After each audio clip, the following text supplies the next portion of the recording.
पहले सवाल से, आखिर गगनयान मिशन है क्या? गगनयान मिशन भारत का पहला ह्यूमन स्पेस फ्लाइट प्रोग्राम है। क्या मतलब निकला इस बात का? बोले तो अंतरिक्ष में भारतीय नागरिक को भेजने की पहल। लेकिन इसका नाम गगनयान ही क्यों रखा गया? गगनयान ये एक संस्कृत शब्द है जिसमें गगन का अर्थ है अंतरिक्ष यानी सेलेस्टियल और याना का अर्थ है व्हीकल यानी अंतरिक्ष में ले जाने वाला यान। तो कब जा रहे हैं हम अंतरिक्ष की यात्रा पर? देखो अभी डेट डिसाइडेड नहीं है, लेकिन 2024 के सेकंड क्वार्टर में एक बिना यात्रियों की टेस्ट फ्लाइट इसरो ने अनाउंस कर दी है और इसके रिजल्ट के आधार पर 2025 में हम गगनयान मिशन को लॉन्च कर देंगे। डेट पता लगेगी तो जरूर बताऊंगा। आखिर अंतरिक्ष में हम जाएंगे कहाँ? मून पर जा रहे हैं या कहीं और जा रहे हैं? तो भैया गगनयान मिशन के अंतर्गत हम धरती से 400 किलोमीटर की ऊंचाई पर लो अर्थ ऑर्बिट में धरती का चक्कर लगाने वाले हैं। 3 दिन तक स्पेस में रहेंगे, जरूरी एक्सपेरिमेंट करेंगे और वापस धरती पर आ जाएंगे। लेकिन इस मिशन को लॉन्च करके हमें हासिल क्या होगा? जाहिर सी बात है, अच्छा खासा लंबा चौड़ा खर्चा का पर्चा तो जरूर बना होगा। तो इतना खर्चा करने का फायदा क्या? कुछ तो खास देखा होगा किसी ने।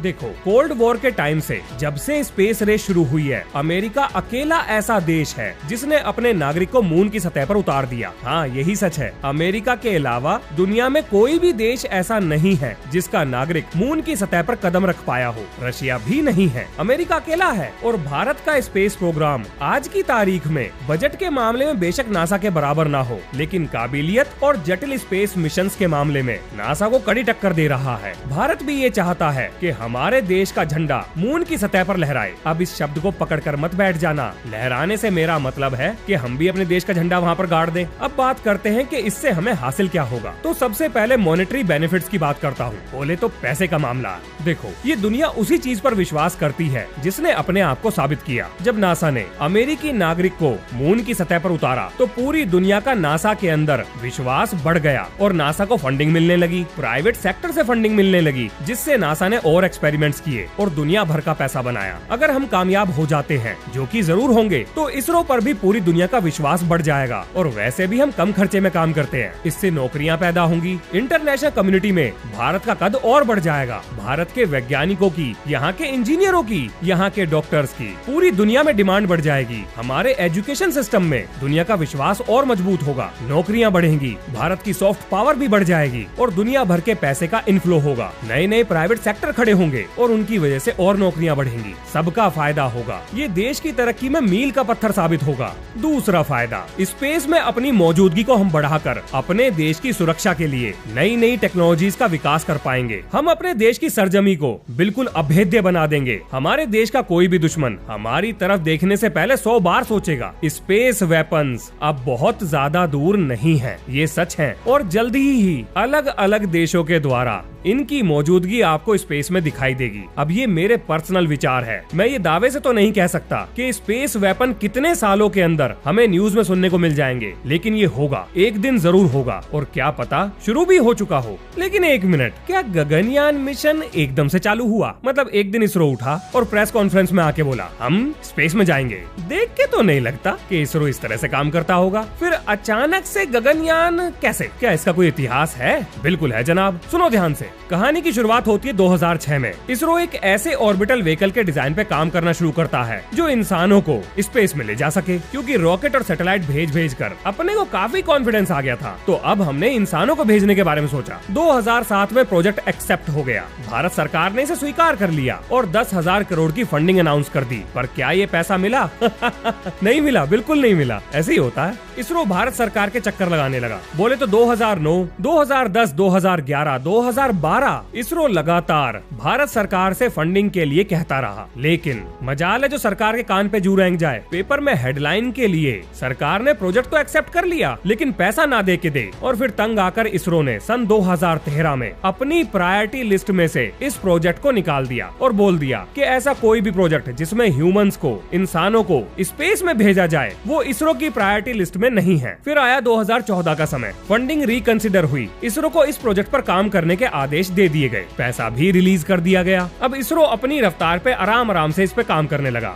और जी टाइम आ गया 2018 का। भारत के प्रधानमंत्री यानी मोदी साहब इंडिपेंडेंस डे के दिन लाल किले से अपने भाषण में इसको अनाउंस कर देते हैं और उसके बाद ताबड़तोड़ रफ्तार पर इस पे काम होता है, जिसका रिजल्ट आज आपके सामने है। अब इससे पहले कि मैं आपको आगे बताऊं, आपके दिमाग में ये सवाल जरूर आ रहा होगा कि भारत सरकार ढोल नगाड़े बजाकर हर जगह ये बात कहती है कि हम महिलाओं की भागीदारी बढ़ाएंगे, हर जगह उनके हिस्से का हक उन्हें दिलाएंगे, फिर स्पेस के मामले में ऐसा क्यों नहीं किया? इन 4 लोगों की टीम में किसी महिला का चयन क्यों नहीं हुआ? तो भाई साहब, इसके पीछे भी एक कारण है। देखिए, पूरी दुनिया में जितने भी एस्ट्रोनॉट्स का सिलेक्शन होता है वो टेस्ट पायलट के एक ग्रुप में से होता है, यानी कि टेस्ट पायलट्स का पूल। और अब सुनो हैरानी की बात, भारत के पास एक सिंगल महिला टेस्ट पायलट भी नहीं है, आज की तारीख में नहीं है। Test pilot highly skilled aviators होते हैं जो बुरी से बुरी परिस्थिति में संयम और धैर्य को नहीं खोते। इन्हें आप एयर वॉरियर्स भी कह सकते हैं।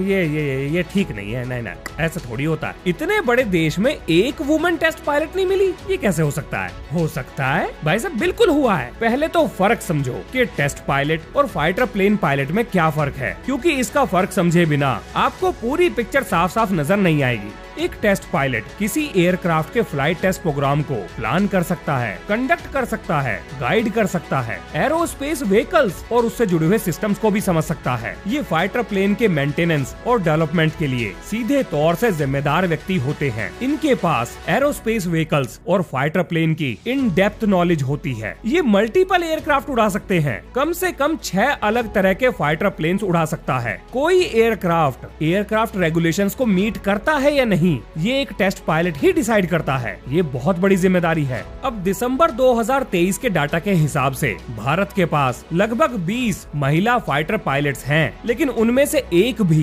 टेस्ट पायलट नहीं है। और जबकि इस मिशन के लिए हमें टेस्ट पायलट चाहिए थे, इसीलिए कोई भी महिला इस मिशन का हिस्सा नहीं है। मतलब महिलाएं तो हिस्सा हैं, लेकिन स्पेस में जाने वाले क्रू में कोई भी महिला टेस्ट पायलट नहीं है। अब आप सोच रहे होंगे, चलो जी आप कह रहे हो तो मान लेते हैं, लेकिन जरा ये बताओ कि आखिर इन स्पेस वीरों का चुनाव कैसे हुआ? कोई तो प्रोसीजर होगा, कोई तो क्राइटेरिया होगा। तो इसरो ने इनका चुनाव कैसे किया? हाँ जी बिल्कुल बताएं, क्यों नहीं बताएंगे। सुनो ध्यान से। समय था 2019 के आसपास का। एयरफोर्स के पायलट्स के बीच में ये खबर उड़ चुकी थी कि भैया गगनयान मिशन के लिए टेस्ट पायलट्स का चुनाव होने वाला है। अब इंस्टीट्यूट ऑफ एरोस्पेस मेडिसिन, जो कि इंडियन एयरफोर्स के अंडर आता है, 100 से ज्यादा एयरफोर्स पायलट्स में से 12 लोगों का चुनाव करती है। और चुने गए इन 12 लोगों पर मेडिकल, साइकोलॉजिकल, एरोमेडिकल, हाँ जी एरोमेडिकल नाम की भी चीज होती है, इनसे जुड़े हुए टेस्ट होते हैं। और सारे टेस्ट कंडक्ट करने के बाद इंस्टीट्यूट ऑफ एरोस्पेस मेडिसिन 12 में से 4 लोगों का चुनाव करती है, जो ट्रेनिंग के लिए रशिया में जाते हैं। अब कौन कौन से इन लोगों ने टेस्ट दिए और उन टेस्ट में इन्हें क्या करना पड़ा, ये जानकारी कॉन्फिडेंशियल है, यानी सिलेक्शन प्रोसीजर पब्लिक डोमेन में नहीं बताया गया है। और मेरे हिसाब से ठीक भी है, बताना भी नहीं चाहिए। अब इन 4 लोगों की ट्रेनिंग होती है रशिया में, जो फरवरी 2020 से लेकर मार्च 2021 तक चलती है। और ये ट्रेनिंग हुई थी Yuri Gagarin cosmonaut training centre में। ये रशिया वाले अपने एस्ट्रोनॉट्स को कॉस्मोनॉट कहते हैं। बोले तो Russian astronaut equals to cosmonaut. बिल्कुल सिंपल सी चीज है, कंफ्यूजन पालना ही नहीं है। अब रशिया में जो इनकी ट्रेनिंग हुई थी वो थी सर्वाइवल ट्रेनिंग। इनकी ट्रेनिंग में अगर लैंड करते हुए जो इनका मॉड्यूल है वो बर्फ में गिर जाए, पानी में गिर जाए या रेगिस्तान में गिर जाए, तो ऐसी स्थिति में ये सर्वाइव कैसे करेंगे, इस चीज की ट्रेनिंग हुई है। और हाँ, मैं पहाड़ मेंशन करना भूल गया, अगर पहाड़ पे गिरा तो भी कैसे सरवाइव करना है, ये सब सीखा है इन्होंने।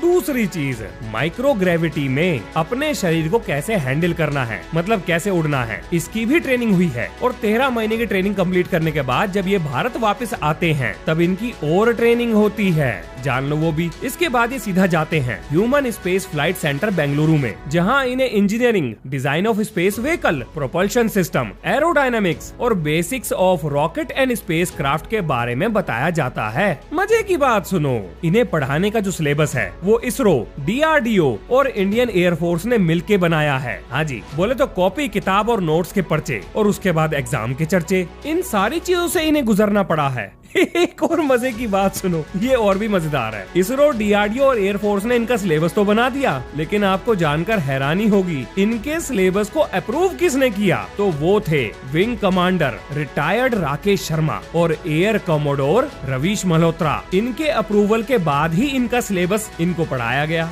वैसे इसरो इन्हें कौन से रॉकेट से भेज रहा है, तो भाई साहब वो है LMV-3, बोले तो लॉन्च व्हीकल मार्क 3, जो अब तक 7 स्पेस फ्लाइट पूरी कर चुका है, जिसमें से एक भी फेल नहीं हुई है। वैसे भी इसरो का रिकॉर्ड चकाचक है। LMV-3 रॉकेट एक हैवी लिफ्टर है, बोले तो भारी भरकम वजन को स्पेस में ले जाने की क्षमता रखता है। और ये 3 स्टेज का रॉकेट है, बोले तो लिक्विड सॉलिड और क्रायोजेनिक तीनों स्टेज इसके अंदर मौजूद हैं। अगर रॉकेट इंजन के बारे में और जानना हो ना तो मेरी एक वीडियो देख लेना, रॉकेट इंजन के ऊपर बहुत डिटेल से समझाया है। ये सारी चीजें वहाँ क्लियर हो जाएंगी। तो आगे बढ़ते हैं अब। लेकिन एक मिनट, हमने तो ये सुना है कि इसरो ने एक रोबोट बनाया है जो कि स्पेस में जाने वाला है। इसका क्या चक्कर है? काहे चर्चाओं का बाजार गर्म हो रहा है? हाँ जी, बात तो बिल्कुल सही है, उसके बारे में भी जान लो। भारत ने एक रोबोटिक एस्ट्रोनॉट भी बनाया है जिसका नाम है व्योमित्रा, और ये जो टेस्ट फ्लाइट होगी यानी गगनयान की टेस्ट फ्लाइट इसी साल जो होगी यानी 2024 में, ये भाई साहब उसका हिस्सा होंगे। माफ करना, गलती हो गई, ये भाई साहब नहीं है, ये बहन जी हैं। हाँ जी, ये वुमन रोबोट है। छोटी छोटी भूल चूक चलती रहती है। आखिर ये गगनयान मिशन कितने लोगों की मेहनत का नतीजा है? बोले तो कौन कौन सी कंपनीज इसमें पार्ट ले रही हैं? तो भैया जितना भी बजट इन्हें अलोकेट हुआ है यानी ऑफिशियल नंबर 9023 करोड़ का, वो सारा पैसा अब जो मैं बताने जा रहा हूँ उनके बीच में बांट दिया गया है। तो इस मिशन का हिस्सा है इंडियन आर्म्ड फोर्स,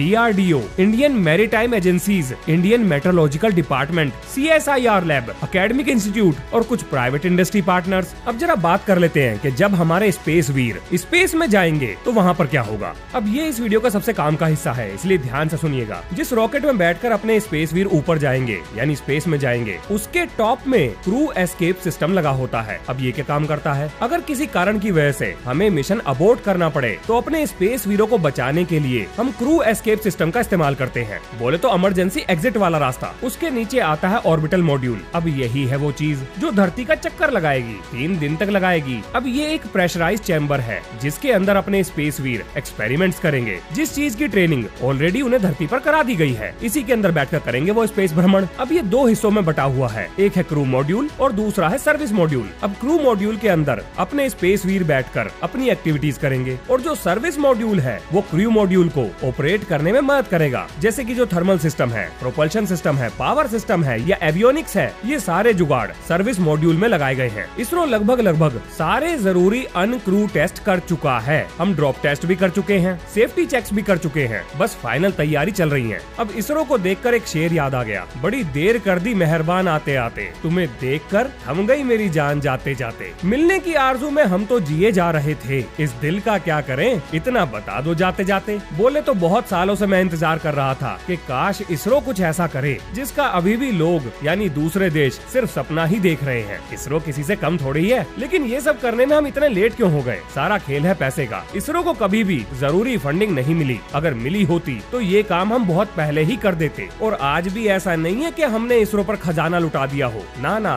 ये तो बिल्कुल भी मत मानना। वो तो अब थोड़ा सा अपने पास पैसा आ रहा है तो हमने उसमें थोड़ा सा कट इसरो को भी दे दिया। अगर इसरो को मन मुताबिक पैसा मिल जाए भाई साहब, मजाल है कोई अपने सामने टिक जाए। ये पैसे की ही कमी थी जिसकी वजह से इसरो के बहुत सारे मिशंस डीरेल हो गए, डिले हो गए, कैंसिल हो गए। पर उम्मीद करते हैं कि अब लोगों को सद्बुद्धि आए और इसरो के काम में टांग ना अड़ाएं, क्योंकि इसरो एक ऐसी चीज है जो बार बार हर बार लगातार हमें भारतीय होने का गर्व कराती है और बार बार ये कहने पर हमें मजबूर करती है। जय हिंद, जय भारत।